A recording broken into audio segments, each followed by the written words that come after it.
5 seconds and counting. Mark, mission start. D0 launch commit lights are correct. There she goes. Houston, we have a podcast. Welcome to a live episode of Houston, We Have a Podcast. We are getting in front of the cameras today because if you haven't heard, NASA is accepting applications to become an astronaut all throughout the month of March. So we have got a lot of questions and we have great guests here that are going to be answering them for you live. Make sure you follow along with us on Facebook and Twitter and wherever else. We'll be getting to your questions here in a second, but I'd like to first introduce our very special guest, starting with Ann Romer. Ann, welcome. Thank you. Glad to be here. You are the manager of the Astronaut Selection Office. You know the ins and outs of the application process, and you're there from the inside. In fact, you came on the podcast. You actually helped us kick it off with episode 2 to talk about when we brought on the Astronaut 2017 class. I remember that very well. Well, welcome back. Thank you. I'm curious to hear the insides of this. Thanks. We also have Kayla Barron. Hey, Kaylin. Hi. Kayla. Kayla, you're among the turtles, the astronaut class of 2017. You went through this application process and competed against 18,000 other people.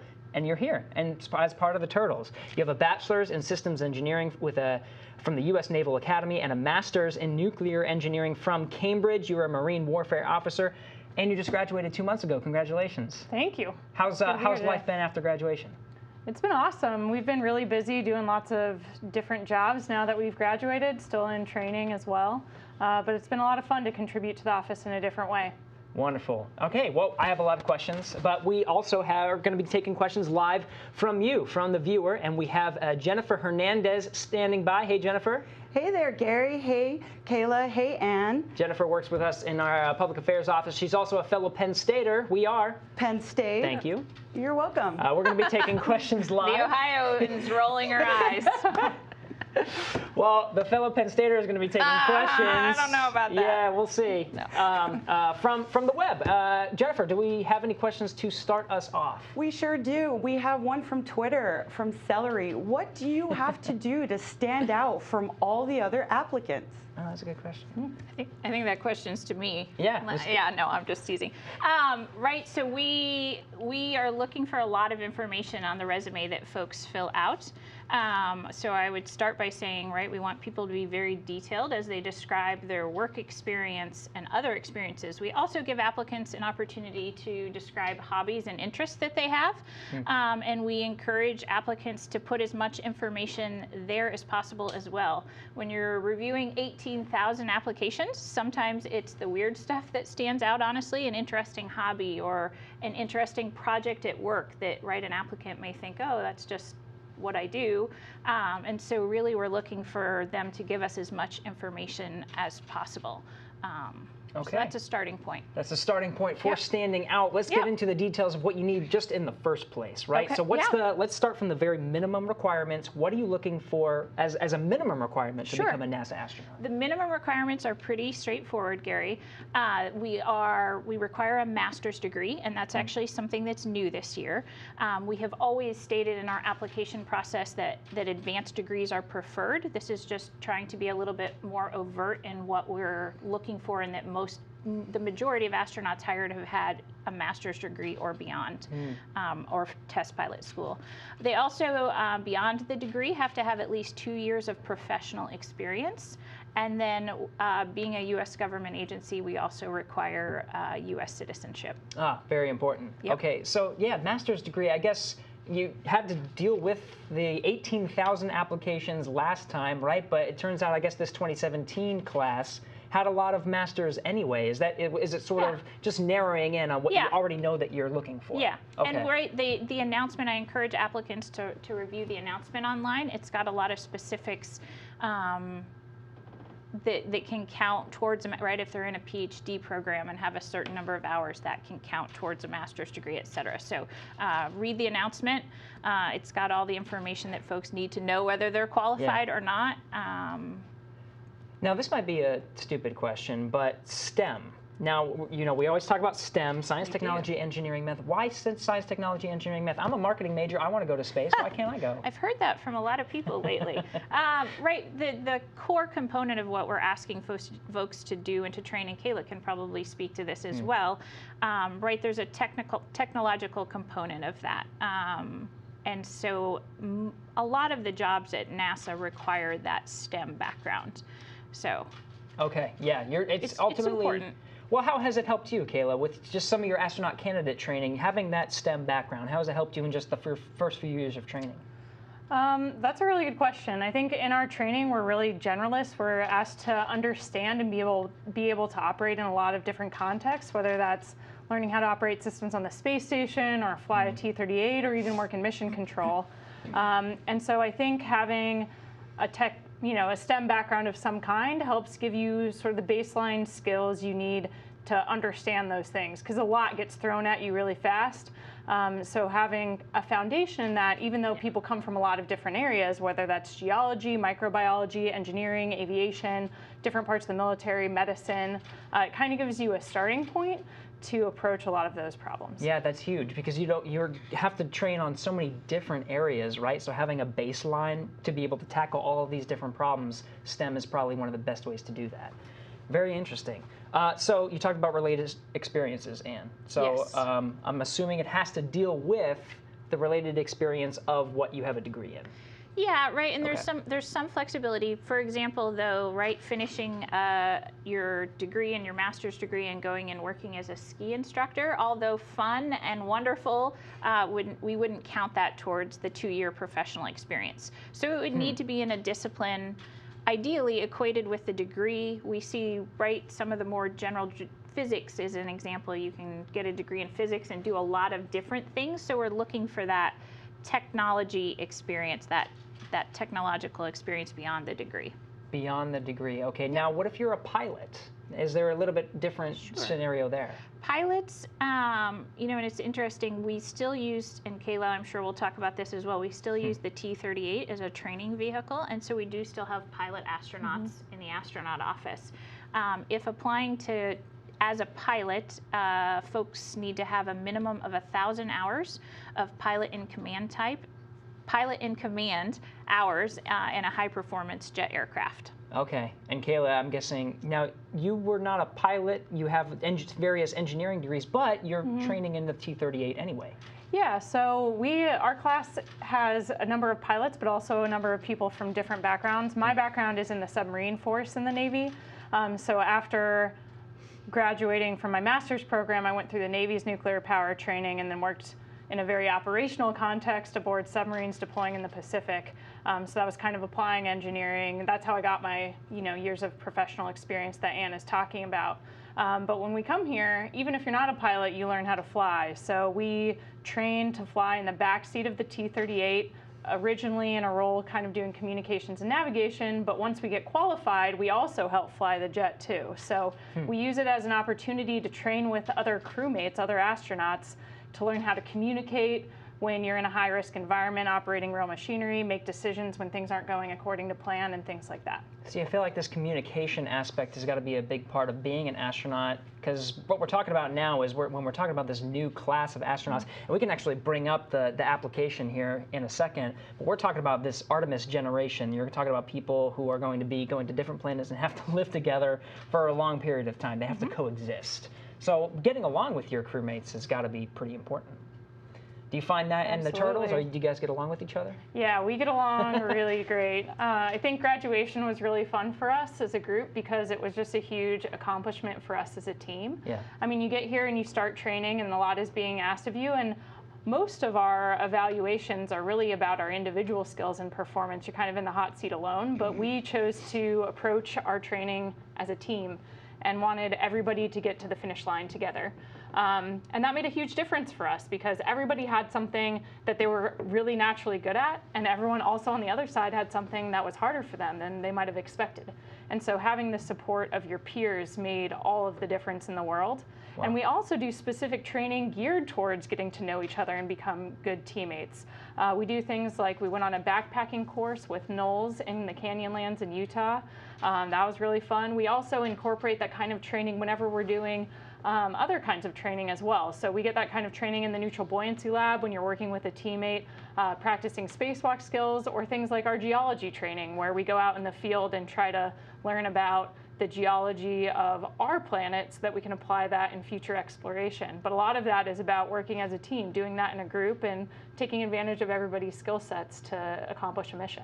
I really want to go into what it's like just these first couple years, but first I want to take a look at the application and see what people can actually do. So in order to go to apply to be an astronaut, thank you, Jennifer, for taking us here. We're going to take a look at USA Jobs. If you're looking to apply to become an astronaut, I would assume you would just search the title astronaut. There it is. Astronaut candidate, okay, because you're a candidate for the first couple of years. Okay, so you would go there, you would click on Lyndon B. Johnson Space Center. That's where we are today. And here you go. This is the application process. And actually, I've gone through this a couple times. It's pretty dense. There's a lot to it, a lot of different responsibilities. My favorite, though, is that one right there, extensive travel required. Kayla, I'm sure you're going to have to go many different places all over the world, outside of the world. There's going to be an expectation of being a NASA astronaut. Let's see, specialized. Okay, here's a good section right here. The degree fields, when related to sciences, because, okay, that's a good point, because we're talking about STEM, right? We've said that, science, technology, engineering, math. Degrees in technology are actually not considered qualifying. That's interesting. But it looks like even some sciences, though. So looking at what's not considered qualifying, give me some examples of different engineering, math, sciences that you're looking for. So, right, I think engineering, we probably see the majority of degrees coming from aerospace engineering, mechanical engineering, electrical engineering. Kayla's sitting here next to me with systems engineering and also nuclear engineering. So I think the majority of engineering disciplines we've probably had applications or candidates come from. In the science arena, right, we have biological science majors, we have the physical science majors, we see a lot of applications from medical doctors, and that's an important skill set for the astronaut office to have and continue to have available to us as we look at putting together long duration crews, et cetera. So yeah, most of the degrees that aren't qualifying are listed there. You know, as curriculums change and majors evolve, if there's ever any doubt, we actually do research the degree program and look at the amount of math and science classes that are required. So if there is a questionable degree, we actually do the research and make sure that it would be qualifying. Okay. Now, Kayla, what made you want to pursue systems engineering and then nuclear engineering? When you were in school, what were you thinking about? Anne probably knows this from perusing applications, but systems engineering means a lot of different things at a lot of different universities. At the Naval Academy, it's actually control systems and robotics engineering. So I was attracted to that major initially because it was super interdisciplinary. I liked electrical engineering, I liked coding, and I liked doing things with an application focus. And so that was a good fit for me because I got to dabble in a lot of different types of engineering and also work on bringing those disciplines together to accomplish something really tangible. And I found that really attractive. And then during my time at the Naval Academy, I got really interested in climate change and new energy technologies that would help us deal with that longer term. And I came to feel that nuclear was a huge part of that future. You know, developing new nuclear generation technologies that had better waste management profiles, that were safer, and all of these other things. And so that's why I wanted to do that in grad school. So I went and did a research degree helping develop the fuel cycle for a reactor that hopefully we'll build someday soon. See, that's interesting because what you're talking about, you were passionate when you were pursuing systems. You were just passionate about systems engineering, and when you were pursuing nuclear, you were just passionate about it. It seems like astronaut wasn't even on your mind at the time. Yeah, you know, that's a good question. Yeah. A lot of my colleagues wanted to be astronauts from when they were a little kid. And they definitely were making choices to pursue things they were passionate about too, but always with a mind of keeping those doors open for themselves by studying the right things, maybe joining the military. There's a lot of different tracks to get to these seats. But for me, I was always looking towards challenging myself as much as I could in each subsequent opportunity. So astronaut wasn't really a thing in the back of my mind. It was something I always thought was really cool, but didn't really picture myself doing. And so I actually didn't become inspired to apply until after I had served on a submarine. When I left my submarine, I went back to the Naval Academy to work there, and I got to meet a lot of really interesting people, including a couple of astronauts. And chatting with them, talking about the time when they were building the space station, I found really fascinating because it reminded me a lot of the equipment that we use on submarines. You're also trying to keep people alive in an environment where they shouldn't exist, you know, whether you're hundreds of feet below the surface of the ocean or, you know, hundreds of miles above the surface of the Earth. And so that really inspired me because I started thinking of the space station as a submarine in space. And the astronauts who I talked to really encouraged me to keep thinking about that. And once it stuck in my mind, it became something that I could actually picture myself doing because I felt the role was so similar.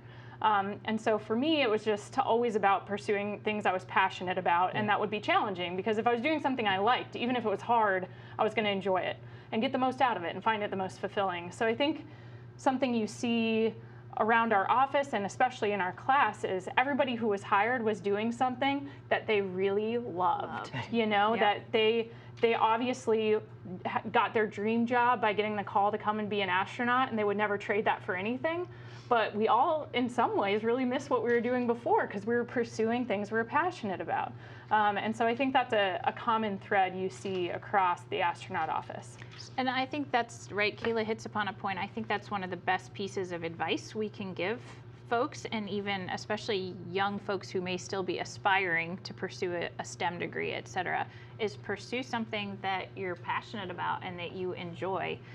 We receive thousands of applications to be an astronaut, right? And obviously only a limited number are chosen, but it really resonates when folks get invited in and come in to interview that they're happy in their jobs and they've liked what they've done and they've put their heart and soul into it. Yeah, that seems to be a pretty consistent theme, right? Yeah, so very not much only do they have the qualifications to become a NASA astronaut, but they were good and they would be happy in this job that they had in the first place because you're picking the people that are best in their field, right? So, you know, systems engineering, nuclear engineering, you were one of the best in that field with the confined spaces and living in those areas. So yeah, you pull that, but even if you were still on the submarine, you would still be happy.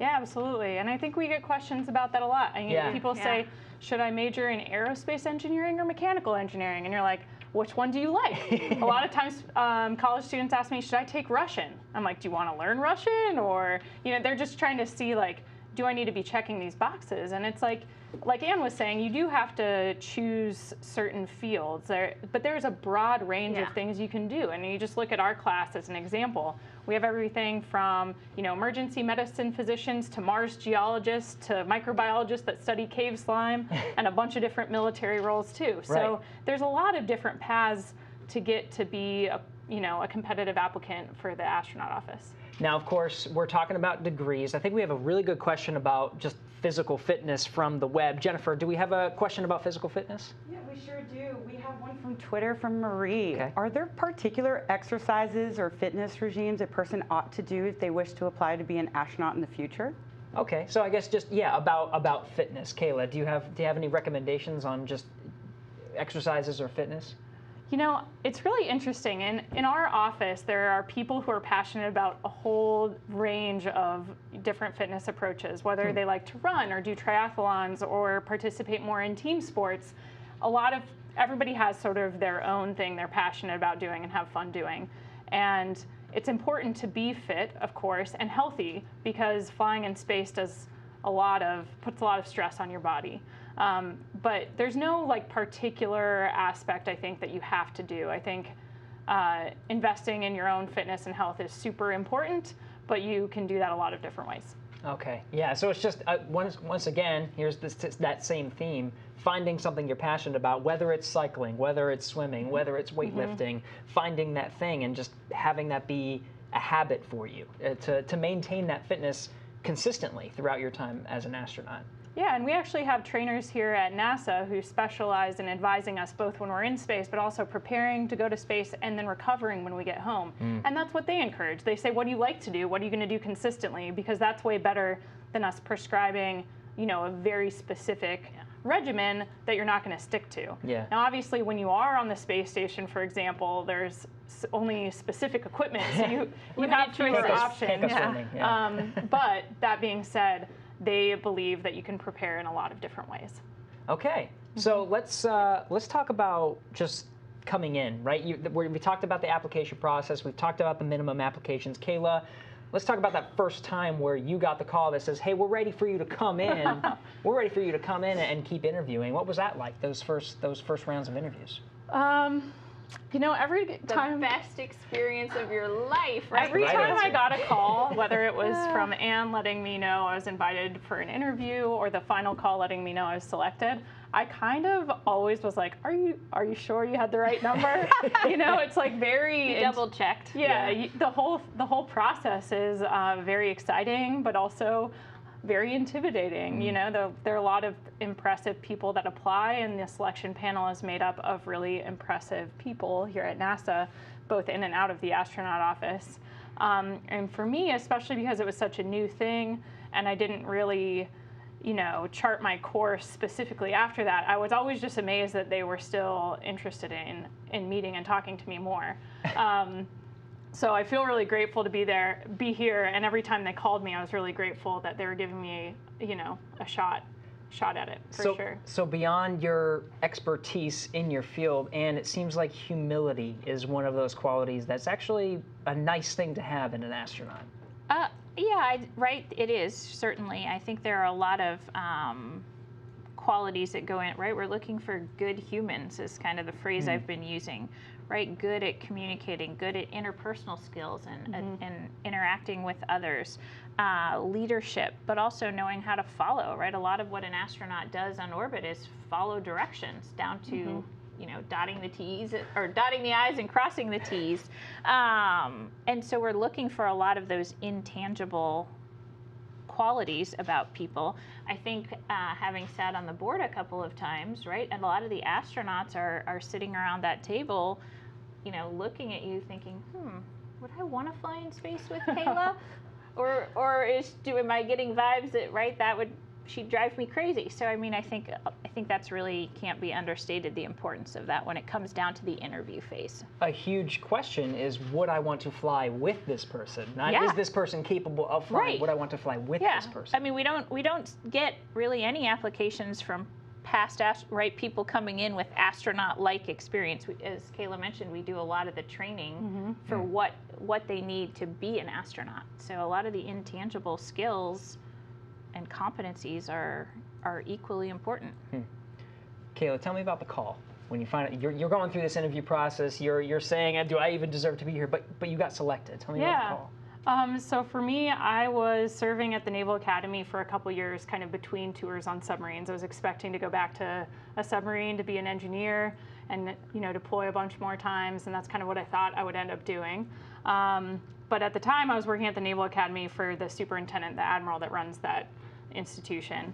And it was during graduation week. It was the day before graduation for the senior class, so it was very busy. And we were at a formal military parade where all of the midshipmen, you know, thousands of midshipmen march onto the field in their fancy uniforms. It's a very like ceremonial event. And I had to participate in it because I was the admiral's assistant, so I would go out there and help, you know, coordinate the official party and all of that. And I was so nervous that I would get the call during that one time in the day where I really couldn't have my phone because I'm standing at attention in front of hundreds of people watching this parade. And sure enough, I got back to my phone right after the parade, and 4 minutes before that, I had a missed call. And my boss, Admiral Carter, was like, "You got to call him back. You got to call him back." And I was like, "Sir, you can't call this number back. It's like a generic, you know, JSC number is the way it shows up on your phone." I was like, "I think I just got to wait." And so about 45 minutes later, they must have cycled back through the rotation and called me again, because we knew they were going to call us on that day to let us know one way or another if we got selected. And we had heard the applicant rumor mill that if either Brian Kelly, BK, or Chris Cassidy called you, that probably meant you were getting selected. And so I answered the phone. I get to make the bad phone calls. Oh, you made the bad phone calls. Yeah, so that was the rumor. So I answered the phone, and it was BK and Chris. But of course, I got to listen in. Yeah, of course you're like, you know, you don't want to get too excited till you actually hear the words. And I just remember BK asking, Kayla, we're calling to see if you still want to come down to Houston to be a part of the next class. And it is like just the easiest question in the whole world to answer. You're just like, absolutely. Yeah. But it's a pretty short call. You know, they're just like, hey, do you still want to do this? And you're like, of course. I don't know. I can't imagine anyone saying no at that point. Right. But yeah, I was just so pumped. High-fived Admiral Carter, called my husband and let him know, and we were just really excited. Wow. And you got to be a part of that. Yeah. I get to at least listen in on the good phone calls too. Yeah. You deserve that after making bad calls. Thanks. Yeah. I got to imagine though, just, you know, you have to narrow it down to 12 people for this 2017 class. 12 people out of 18,000 applicants. Even just narrowing it down there, where did it go from down to 12? Was it like 50 or something, and you went from 50 down to 12? That had to be hard just by itself. Yeah. Well, each step in the process, it gets a little more difficult to continue narrowing it down. Certainly, there are multiple steps in the process that help us narrow this down. Typically, right, multiple sets of reviewing applications. We do 2 rounds of interviews actually. So we typically bring around 120 folks in for the first round of interviews. Mm-hmm. And then from there, we kind of keep squeezing the numbers. We have about generally between 40 and 50 that come back for the second round. And then that gradually gets us into whatever number we're going to select. Whew, that's got to be tough. All right, let's see what we have online. Jennifer, do we have any questions from some of our viewers? We sure do. We have one from M31 on Twitter. Can physicians be astronauts? Physicians, okay. Yes. Doctors, Yes. Is there any type of physician that is, you know, pediatrician or internal medicine or emergency medicine? Yeah, we've seen applications from a wide range of physicians. Mm-hmm. So I can't think of, you know, the medical degree in and of itself, whether an MD or a DO is qualifying. Wonderful. Okay. Yeah, and it meets those requirements of a master's degree. It meets those requirements of science, technology, engineering, math. Yep. And of course, you have to be a U.S. citizen. Yep. Okay, so Kayla, you got selected. You came to NASA. I'm sure that was a whole process of moving and your first day and everything. Tell me about some of the training you went through. We talked about T-38 training, which is in the plane. But what is some of the other things you're doing in your first few years as an astronaut candidate? Yeah, so there are basically 6 big areas we're training in. You mentioned T-38. We also do sort of basic spacewalk training. That's mostly done in the neutral buoyancy lab where you train underwater in a spacesuit. We also do robotics operations training, learn how to operate the robotic arm that's on the space station. We learn all about space station systems and how to operate, you know, the cooling systems, the electrical systems, and how to respond when something breaks. So to prepare for a mission on the space station. We all learn to speak Russian, which is a challenge for many of us. I hear think that's one of the harder ones. Yeah, it's tough. I mean, some people are natural language learners, and some, like me, are not. But we are lucky that we have very talented and patient instructors to help us through that. And then the 6th area that we sometimes don't mention, but I really think we should, is expeditionary skills training, or teamwork training, really. Yeah. And we touched on that a bit earlier. But I think that's just such a huge component of what we do here at NASA.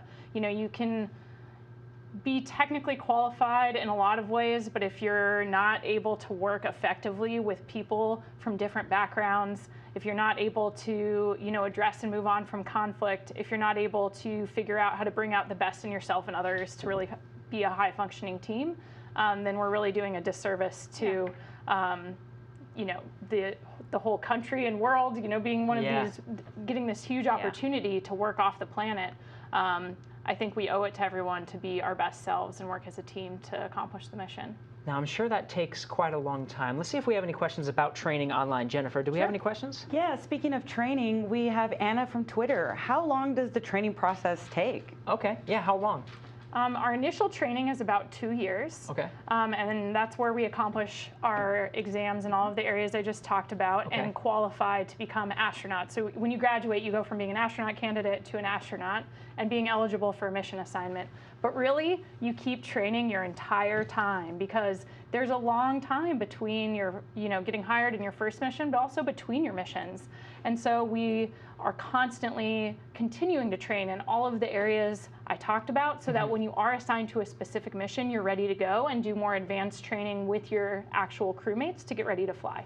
So what are some of the things that might be in the realm of advanced training? Like, what are you going to be zeroing in on? Yeah, so we're kind of doing basic generic skills during our astronaut candidate training, kind of just the foundation upon which we can build later. But when we get assigned to a specific mission, instead of just learning, generically about what's in the US laboratory module on the space station, we'll be actually practicing setting up experiments we'll do. We'll be practicing more with how to do photography and how to operate all the equipment that we might actually be using. And then our spacewalk training becomes really specialized too. If there's a spacewalk planned for that mission, we'll start training those very specific procedures, basically as a dress rehearsal for doing it in real life. Okay, so you're past the phase where during astronaut candidate training, you're just developing the basic skills. Now it's just when you get to assign to a mission, you can learn kind of exactly what you'll be doing. Exactly. So whether it's changing a battery or whether it's installing a new science hardware, you'll specialize in that. Okay. Yeah. Very cool. Now, you graduated recently, too. That was a pretty cool event to see, I'll say, just because what's unique, at least for me in a selfish way, I got to interview you guys when you came on, and then 2 years later, there you are on the stage, graduating. How was that? Just the event. Was it significant to you in the sense that, wow, I actually did this? Yeah, like I kind of mentioned before, I think the coolest part for us was the class experience of graduating, of kind of getting to that point that the senior astronauts in the office were saying they trusted us to continue on. And that meant a lot to us, having Pat Forrester, the chief of the office, give us our silver astronaut pin, and Jeremy Hansen, our class supervisor, who was kind of our guide through the day-to-day life of being an astronaut candidate, meant a lot to get to that stage together and to be on the cusp of the next phase of our careers as young astronauts.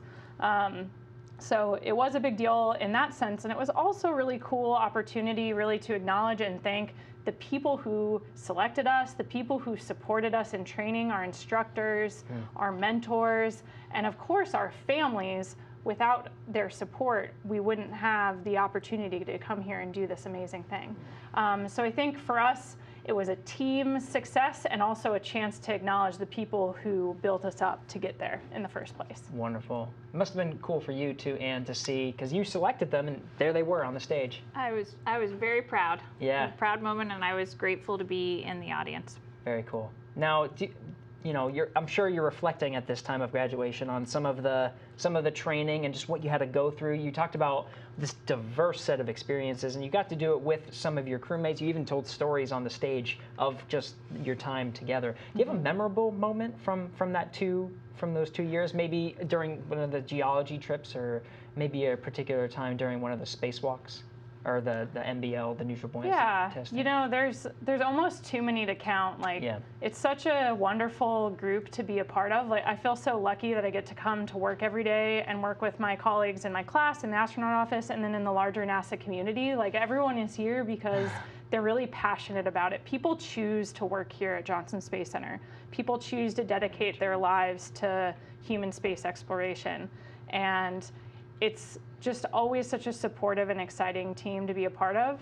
I think for most of us, our favorite memories from training are things that we did in the field. A lot of us think of our time on that backpacking trip with Knowles that we did as kind of a keystone experience for us, because we already knew each other really well, but kind of working in that more extreme context of having to figure out where we're going to get water, how to cook our food together, and just traversing in the backcountry, making decisions and supporting each other, kind of seeing everybody at their best and their worst.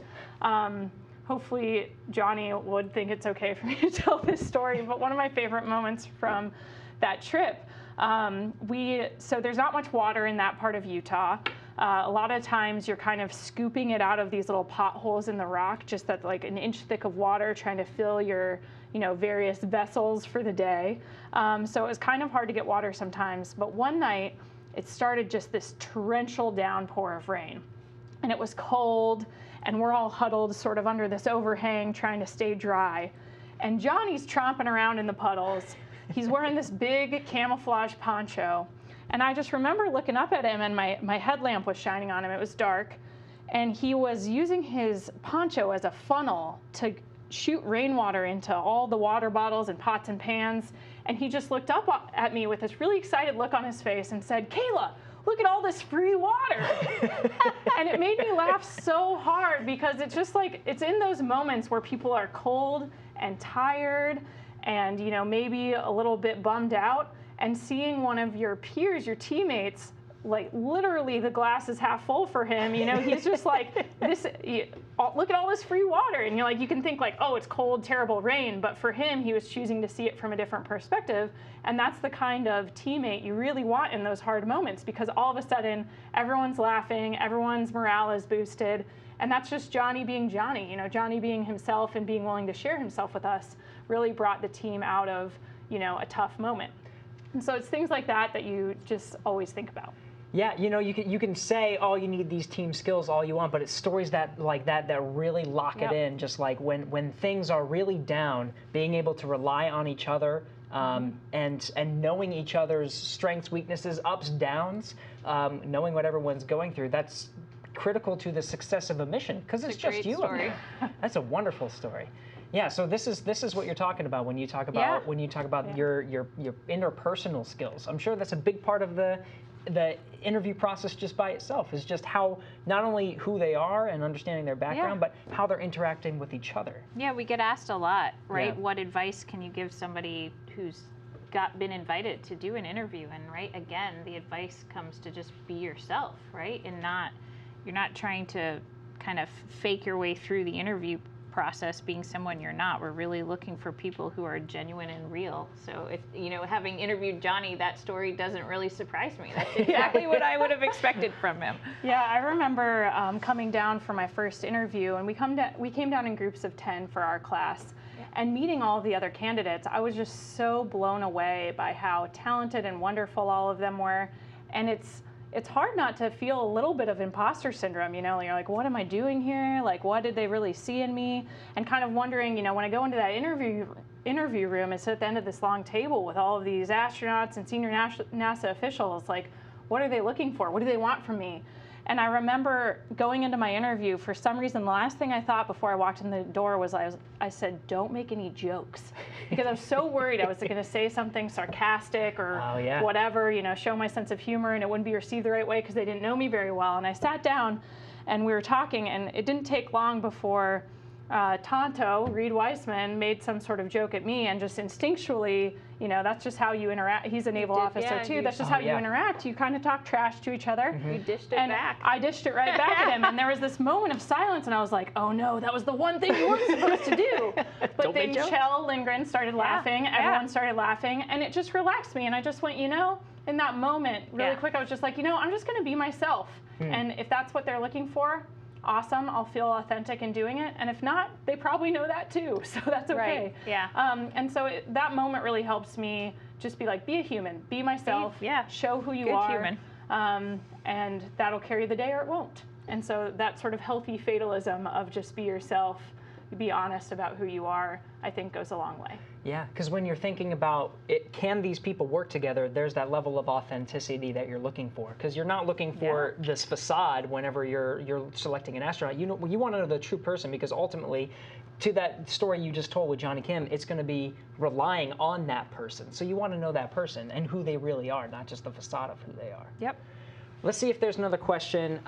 Jennifer, do we have another question from online? We sure do, from Stephanie Jackson on Twitter. Is there an age limit of applying to be an astronaut? That's a popular one.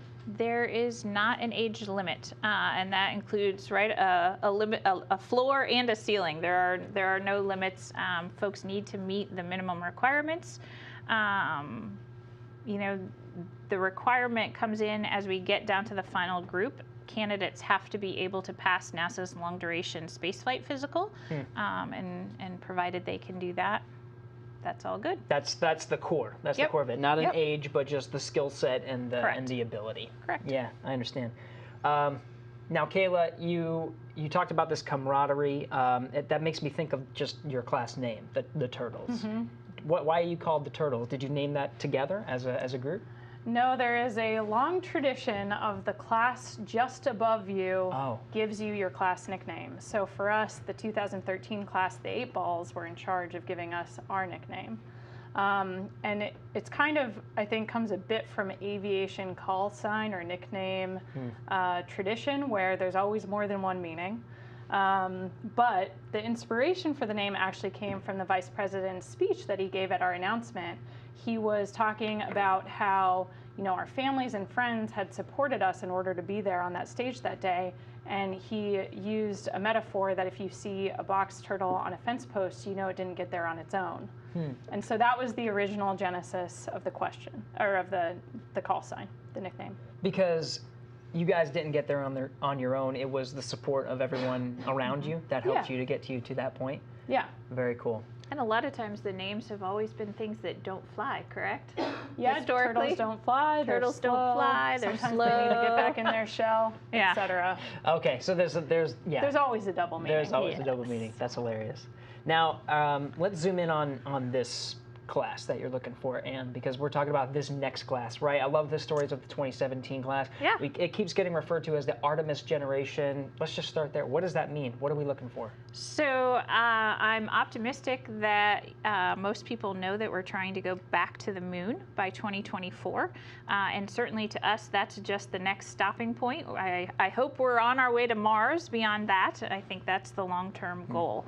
And so Artemis is kind of the umbrella for the missions that will take us back to the moon. Okay. So is there differences that, from different classes, just from thinking about International Space Station crews? Are we talking about being together? And I keep going back to this interpersonal skills and getting along with each other, because how I imagine this going is they're going to be together by themselves for really long periods of time.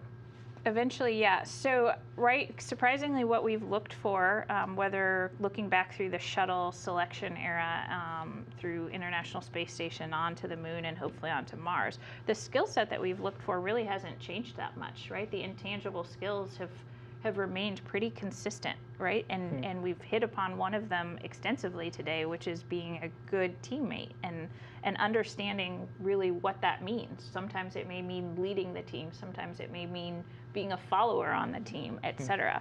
And so really what we've been focusing on with this class isn't really much different than what we've always focused on in astronaut selection. Okay, that's good to know.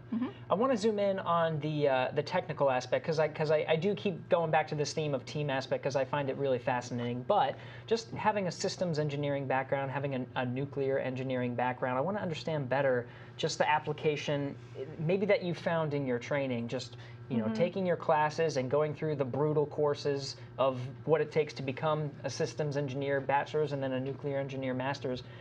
Things that you found, the skills that you've taken from that are directly applicable to some of your early astronaut training.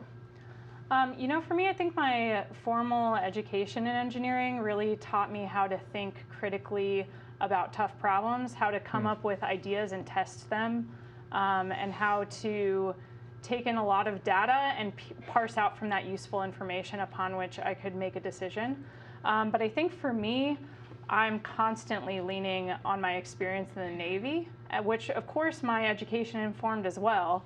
A submarine is a very technical, crazy, complicated machine, and whether that's working on the engineering side, which we all do at first, or actually more on the operation side, like driving the boat and making tactical decisions, I constantly rely on that experience, because I think it's really similar to a lot of the things we do here at NASA. So that operational context really helps, because you have to understand all of that engineering equipment, but you also have to work as a team to keep everything working correctly and make really critical decisions in a time-sensitive environment. And so I find myself leaning on those lessons of how you bring the best out of everybody to do something that's really hard. Yeah. I rely on those lessons a lot, and the way I trained for that to deploy on a submarine and be successful there is really similar to the way I approach my training here at NASA. But I think that's true for all of us, even people from very different backgrounds. Like, you know, you have people who, like my classmate Jessica Watkins, who's a Mars geologist and worked at JPL on the Mars rovers. You know, she was doing that as a postdoc. It's very academic, but it's also a team working together with limited resources to try to do something incredible, right? And so she, in the same way, relies on that experience, even though it's very different than what I did in the Navy. And so I think those academic experiences inform our professional experiences too, and those are also really important. Yeah. Let's zoom in on an aspect of that, of working in a team, because Anne, you mentioned this. You said there's a skill of knowing when to lead and when to follow, and doing both is really critical to being an astronaut. I'm sure you had to deal with this on a submarine too, knowing when to lead and when to follow. What's that like? Is there a mindset you have to be in of, yes, now it's time to lead, and yes, now it's time to follow? Sure, yeah. I mean, I think there are definitely times where you're going to be in a designated leadership role. That's always been, you know, the NASA and the astronaut program has its roots in military aviation, so people are used to that. You know, you have space shuttle commanders or space station commanders, and they're used to that formal designated authority, but sometimes the hairier parts are followership and also self-leadership. You know, like, I think thinking about followership as actually being a self-leader, like that makes it more actionable. Like, it's not my job just to follow you, it's my job to actively figure out how to support you as a designated leader and contribute to the team. And there, you know, our office is pretty small and we're constantly working in different roles. So sometimes I might be in charge of something even though I have very little experience, and sometimes I might be, you know, I might have a peer in charge of me or vice versa. And being able to sort of transition very seamlessly between those roles and understand the different contexts and what that means is really important. That's huge. Now, let's zoom in on this class once again, because I want to bring us back to the fact of why we're here. Right? It's March 6th. We have until March 31st. That's correct. That these applications are open. Where do we sit right now in terms of ballpark applications? Because I've heard it was 600 in the first few days or something. It was. Yeah. That's why I don't get daily updates. I don't need to be freaked out. No, when I checked yesterday, we were close to 2,000. Wow. So, and that's pretty normal, right? The beginning opening period and then the end of the opening period, we typically see big spikes, especially with the special attention on the last day. We have a lot of people that wait to the last day to apply. I don't know why. So maybe just beefing up their resume and looking for that constant month to fine tune everything. So I guess there's people thinking about what it takes for walking on the moon, what it takes for working in teams. When you're looking at a resume, you know, because all of this is going to be digital, right? Yep. We're going through USA Jobs. Yep. Is there something that pops up to you, maybe a weird skill or just some sort of diverse, something different that might make someone pop versus another 2,000 people that you're looking at? You know, I think I've seen a lot of weird skills on resumes, if I'm being honest. Some people employ creative writing even, which is always very entertaining. You know, I think that's where that hobbies and other interests section can be really informative. That's a section where, again, it needs a little bit of context. We have a lot of people who tell us, oh, I'm scuba certified. Okay, well, that doesn't tell me if they're scuba certified and that's all they've done, or have they gone on 200 dives, or, marathon runner. Okay, well, did you train and run one marathon, or have you run 50? So there's a lot of room in that section for people to tell us. And we see coding language. I remember the last selection cycle having to look up, somebody wrote that they spoke Python, and I'm like, I don't know what Python is. Like a snake? It's a coding language. It's a coding language. But so I've seen the gamut of things, but all of those things, the fact that I went and looked up what speaking Python meant, I was like, oh, okay, that's interesting. I learned something. So, I wouldn't not put anything down that could be relevant. Interesting.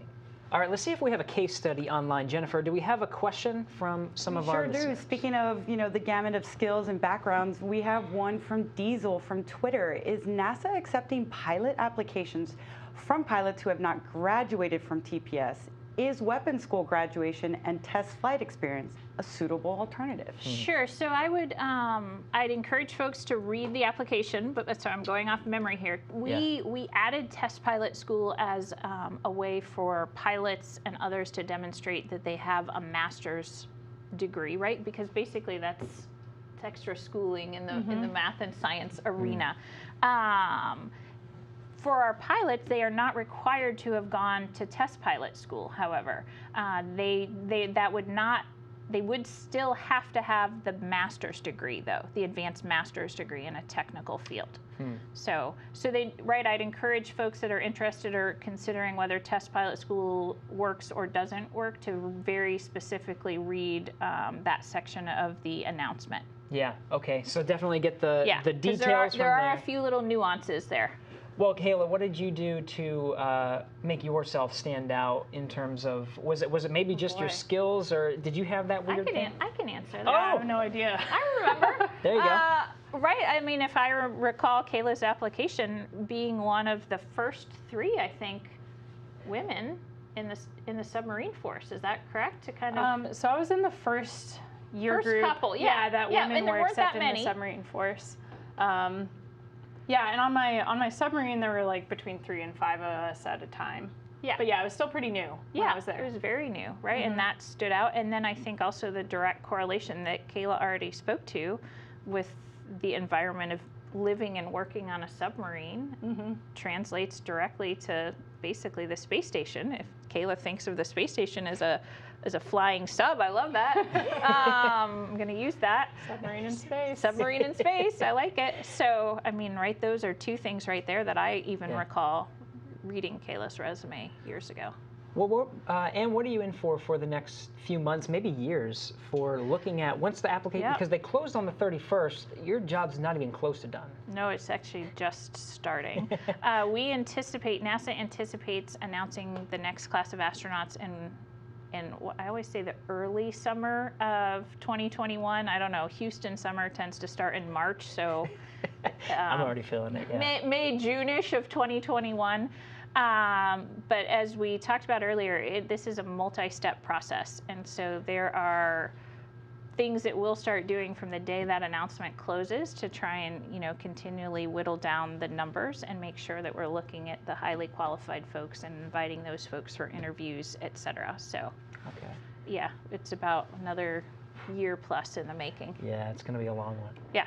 Now, Kayla, we're talking about the Artemis generation, hiring the Artemis generation. It's also very apparent that you're part of this. You are the Artemis generation. Tell me what some of the folks that are applying to be astronauts, what they can expect if they eventually do become astronauts, what we have to look forward to. It's a really exciting time to be starting work at NASA because we're continuing the amazing work we're doing on the space station. We just celebrated 20 years of continuous human presence there, which is incredible. And we've gotten really good at knowing how to operate up there and accomplish a lot. And so we're really excited to be a part of and continue to build on that legacy. But what makes it really exciting is we also have a lot of other things going on. We're about to bring the Commercial Crew Program online, where we'll launch NASA astronauts from the Cape in Florida, again on Boeing and SpaceX vehicles, which is super exciting. Those will be going to the space station, so it'll be another way to get a ride there. But also, we're developing all of our systems for the Artemis program, our return to the moon, with the goal of putting humans back on the surface of the moon by 2024. And so that involves a new rocket, a new space capsule, new space suits, thinking about power generation technologies, in situ resource utilization on the moon, and all of these things you can really nerd out on with the people you find around Johnson Space Center. So for us, it's super exciting because it feels like we're on the cusp of a whole new mission. The timing's good because you get to be a part of that sort of legacy mission of the space station, but also be a part of building the future of NASA, which is returning to the moon, hopefully to eventually go on to Mars, which would be just so incredible. So it's a really fun time to be here. Yeah, and I know, right, there's a lot of excitement. I hope at NASA and hopefully beyond across the country to return flying U.S. astronauts from U.S. soil on U.S. rockets. So it's a great time That's to huge. work at NASA. Are the turtles part of that right now? Because we're building up to that. Yeah, absolutely. So a lot of us have been involved in different ways in the commercial crew program. Some of us have been doing verification testing with them, just kind of finalizing the details of their system, getting to test them out with fresh eyes and give them feedback on how things work. People are involved in operations, getting ready for those actual launches from Cape Canaveral in Florida. So really thinking through, how do we get the astronauts ready for launch? How do we take care of their families? And what do we do when they land? How do we get them back to safety?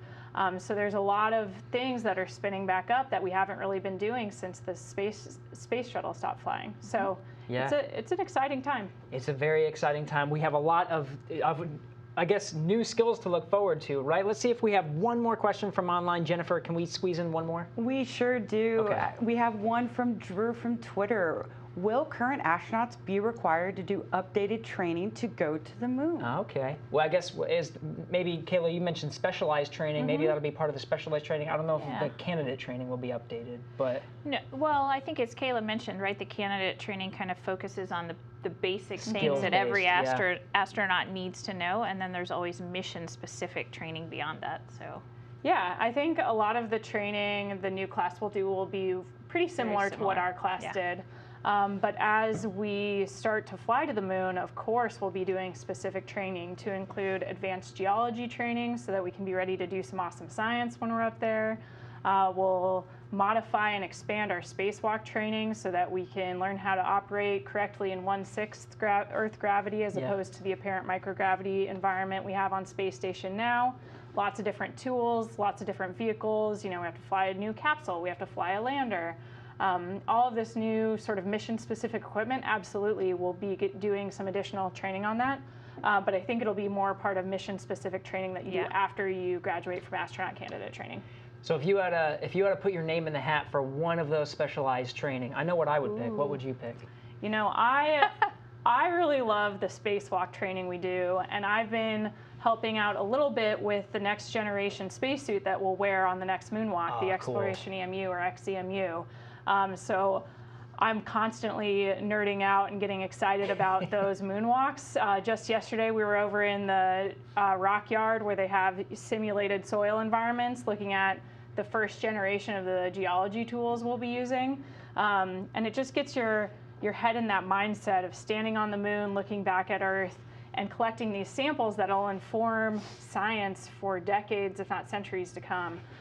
So it's definitely cool to be thinking about that stuff. That's huge. Anne, if you had to pick one specialized training? Oh, my feet are happy on the Earth, so I don't know. I might actually choose Russian. You'd be the trainer, yeah. I know I would sign up for the moonwalking. Anne and Kayla, this has been so fun. Thank you so much for coming on the podcast today and describing the inside experience. This has been really, really fun, and I appreciate your time. I really do. Jennifer, thanks for being our face for the viewers and the listeners and taking in some of your questions. You got it. It was so nice to be with y'all today. And thanks to the listeners for actually submitting questions. They were all really great, and I think it really stimulated a fantastic conversation. Again, the astronaut applications are open until the March 31st. So beef up those resumes and go on USA Jobs, and you can submit it there before then. And subscribe to Houston We Have a Podcast. Thanks for listening.